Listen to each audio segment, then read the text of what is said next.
सोचो, अपने भारत देश में 1500 भाषाएं हैं। अगर आप एक दूसरे से कनेक्टेड नहीं हैं, एक दूसरे का भाषा नहीं जानते हैं, तो आप उनको गॉस्पेल नहीं सुना सकते, है ना।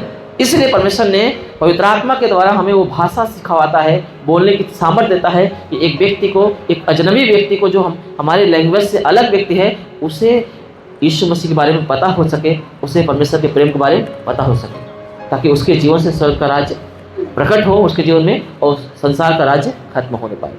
आमीन।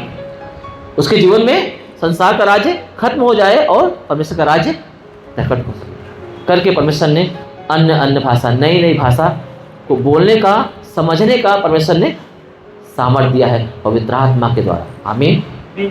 अब कुछ लोग अन्य भाषा में बातें करते हैं, वो कितना सही है कितना गलत है, इसके बारे में मुझे अभी तक प्रकाशन नहीं मिला हुआ है, क्योंकि कोई अन्य भाषा बोलने वाले व्यक्ति के अंदर से हमने दुष्टआत्माओं को भी निकाला है।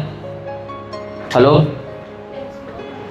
मुझे ये नहीं पता कि उन्होंने कॉपी किया है, शायद सुन के उन्होंने रट्टा मारा होगा, है ना, या तो परमेश्वर, आई डोंट नो, क्योंकि परमेश्वर अगर हो देता था तो पवित्र आत्मा रहता था। ओके। अगर उनके अंदर से दुष्टात्मा निकल रहा है और अन्य भाषा बोलने का दावा कर रहे हैं, इसका मतलब मुझे नहीं समझता कि वो भाषा किसने दिया। ओके। तो मैं इतना जानता हूँ कि वो भाषाएं परमेश्वर देता है पवित्र आत्मा के द्वारा। अगर पवित्र आत्मा से भरा रहता है, भाषा इंपॉर्टेंट नहीं है, पवित्र आत्मा आना इंपॉर्टेंट है। आमीन। हालेलुया। क्या जाने परमेश्वर आप ऐसे जगह पे रहते हो जहाँ पे आपकी लैंग्वेज को सब कोई समझता हो, है ना, जहाँ पे अन्य भाषा की जरूरत नहीं हो। तो अगर एक व्यक्ति अन्य भाषा नहीं बोल रहा है, तो क्या उसके अंदर पवित्र आत्मा नहीं है? ऐसा नहीं हो सकता। पवित्र आत्मा का वरदान अन्य भाषा है, न कि पवित्र आत्मा अन्य भाषा से पाता है ना। अन्य भाषा पवित्र आत्मा के थ्रू आता है, न कि अन्य भाषा के थ्रू पवित्र आत्मा आता है। ओके। तो इस गलतफहमी में मत रहो, क्योंकि बहुत सारी कलीसियाओं में ये बात को सिखाया जाता है कि अगर तुम्हें पवित्र आत्मा का, तुम्हें अन्य भाषा नहीं मिला तो तुम्हें पवित्र आत्मा नहीं मिला। ये रॉन्ग टीचिंग है। मैं यहाँ पे वेदी के सामने बोल रहा हूँ, ये गलत तरीका है। जहाँ तक पवित्र आत्मा इस बात को बताता है, जब एक व्यक्ति संसार का जीवन खत्म कर देता है, आ जाता है पवित्र आत्मा उसके अंदर आ जाता है। हालेलुया। और उसके स्वभाव से, उसके कार्यों से पता चल जाता है कि ये परमेश्वर का जन है, ये परमेश्वर की आत्मा में चलने वाला व्यक्ति है। आप बहुत सारे अन्य भाषा बोल रहे हैं और आपका जीवन में झूठ है, नफरत है, झगड़े लड़ाई है, गलत चीज़ें, संसार आपके अंदर राज्य कर रहा है, इसका मतलब आप रॉन्ग है, आप पवित्र आत्मा आपके जीवन में कार्य नहीं कर पा रहे हैं। हालेलुया।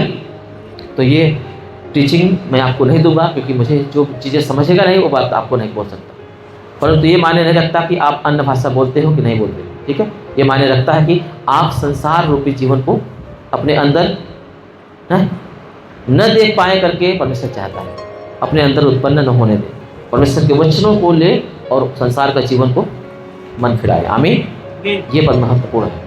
इसलिए इन बातों को ध्यान दें और परमेश्वर में आगे बढ़ते चले जाए। पवित्र आत्मा संसार रूपी जीवन में नहीं रहता। पवित्र आत्मा उसके जीवन में रहता है जो मन फिराता है विश्वास करके, और वो बपतिस्म लेने के लिए देरी नहीं करता। अगर मान लीजिए किसी को बपतिस्म लेने के लिए देरी होती भी है, हेलो, अगर किसी के जीवन में बपतिस्मा लेने के लिए देरी होती है, यानी वो व्यक्ति की गलती नहीं है, परंतु किसी पास्टर की गलती है कि उसे जल्द से जल्द बपतिस्म देने के लिए नहीं दे पा रहा है। क्योंकि किसी कलीसियाओं में साल में एक बार बपतिस्म दिया जाता है, और मन फिराने के लिए एक क्षण भी काफ़ी होता है ना, 1 घंटा भी काफ़ी होता है, 1 मिनट भी काफ़ी होता है। 1 मिनट में भी एक व्यक्ति मन फिरा सकता है। हालेलुया। और वो बपतिस्म पा सकता है, क्योंकि जब 3000 लोगों ने बपतिस्म लिया था तो 1 साल का इंतजार नहीं किया था। जिस समय पतरस प्रचार कर रहा था, उसी समय लोगों ने मन फिराया था और उन्होंने 3000 लोगों को बपतिस्मा दिया था। हालेलुया। अगर ऐसे लोग तैयार हो चुके हैं, परंतु पतरस अगर उनको बपतिस्म देने के लिए 1 साल लगा रहा है, तो उन लोगों की गलती नहीं है, ये पतरस की गलती है। हालेलुया। और पवित्र आत्मा उनके जीवन में आने से नहीं रुकेगा, क्योंकि उन्होंने एक सच्चा विश्वासी वो के मन फिराया है, तो परमेश्वर का आत्मा उनके ऊपर उतरेगा, भले ही जल का बपतिस्म बाद में दे। ओके, समझ में आ रहा है? कभी कभी एक व्यक्ति बपतिस्मा लेने से पहले ही पवित्र आत्मा से परिपूर्ण हो जाता है। मैंने ऐसी बहुत सारी गवाहियाँ सुना है, और मैंने मेरे जीवन में भी देखा है, मेरे कलीसिया में देखा है कि मैंने बपतिस्म नहीं दिया है और लोग पवित्र आत्मा से भर के मन फिरा के एक पवित्र जीवन जी रहे हैं। हालेलुया। इसलिए मैं इस बात को नहीं रखता कि आगे पीछे हो सकता है, पहले पवित्र आत्मा भी आ सकता है, पहले जल का बपतिस्म हो सकता है, दोनों आगे पीछे हो सकता है, परंतु दोनों का होना जरूरी है। आमीन। समझ नहीं आया? तो ये जो विश्वास करने से जो चिन्ह दिखाई देते हैं, वो इसीलिए चिन्ह दिखाई देते हैं कि पवित्र आत्मा उनको ग्रहण कर लिया है, क्योंकि संसार उसे ग्रहण नहीं कर सकता, ये ग्रहण कर सकते हैं। पवित्र आत्मा ने उनके जीवन को ले लिया है, वो पवित्र आत्मा से परिपूर्ण हो चुके हैं। आमीन। इसलिए याद रखना, जो इस बात को विश्वास करेगा उसके अंदर पवित्र आत्मा आएगा, चाहे वो बपतिस्म लिया हो, भले उसको देरी हो रही हो, पर पवित्र आत्मा उसके अंदर आ सकता है, क्योंकि संसार मर चुका है, अब वो पवित्र आत्मा को ग्रहण कर सकता है। हालेलुया। ये बात को याद रखना।